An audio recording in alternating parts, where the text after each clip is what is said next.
چھوٹی سی زندگی ہے یار، کل پرسوں ترسوں چلے جائیں گے اس دنیا سے. لیکن یقین کرو جب میں تمہیں سمجھا رہا ہوتا ہوں نا تو مجھے یہ نہیں لگ رہا ہوتا کہ میرے سامنے کیمرہ ہے. مجھے ایسا لگ رہا ہوتا ہے جیسے تم میرے سامنے کھڑے ہو اور میں تم سے بات کر رہا ہوں، اور جو میرے دل کے جذبات ہوتے ہیں وہ میں لا کے تمہارے سامنے رکھ دیتا ہوں.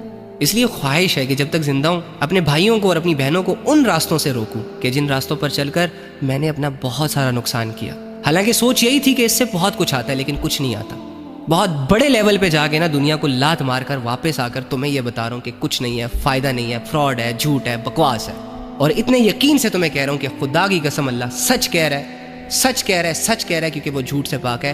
وَمَا الْحَيَاةُ الدُّنْيَا إِلَّا مَتَاعُ الْغُرُورِ. یہ دنیا کی زندگی دھوکے کے سوا کچھ بھی نہیں ہے. بادشاہ تخت پہ بیٹھ کر سیٹسفائیڈ نہیں ہے، غریب غربت میں سیٹسفائیڈ نہیں ہے، امیر امیری میں سیٹسفائیڈ نہیں ہے، بیمار بیماری سے سیٹسفائیڈ نہیں ہے، صحت مند صحت کی حالت میں سیٹسفائیڈ نہیں ہے، گنہگار گناہوں کو کرنے کے بعد بھی مطمئن نہیں ہے سوائے ایک شخص کے، الا بذکر اللہ تطمئن القلوب. وہ شخص مطمئن ہے، وہ شخص اطمینان میں ہے جو اللہ کے ساتھ جڑا ہوا ہے. اگر کما رہا ہے تو حلال کما رہا ہے، اگر کر رہا ہے تو حلال کر رہا ہے، اگر جی رہا ہے تو حلال طریقے سے جی رہا ہے، اگر خواہش پوری کر رہا ہے، لذت لے رہا ہے تو حلال طریقوں سے لے رہا ہے. تو آؤ اللہ کی ٹیم میں. اللہ کے بندو، دروازے بند تو نہیں ہوئے. تم سے بڑے بڑے گنہگار اللہ رب العزت کے در پر آ کر خود کو ٹھیک کر کے پرسکون اور مزے کی زندگی جی رہے ہیں، اپنے دل کو مطمئن کر چکے ہیں.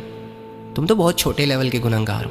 تم سے کیا ہی گناہ ہوئے ہوں گے کہ جس طرح ایک چھوٹے کو چھوٹا زخم بھی گہرا درد دیتا ہے، اسی طرح تم بھی چھوٹے لیول کے گنہگار ہو لیکن تمہیں یہ چھوٹے گناہ بھی، یہ گناہ تمہیں اچھا خاصا ڈیمیج کر رہے ہیں.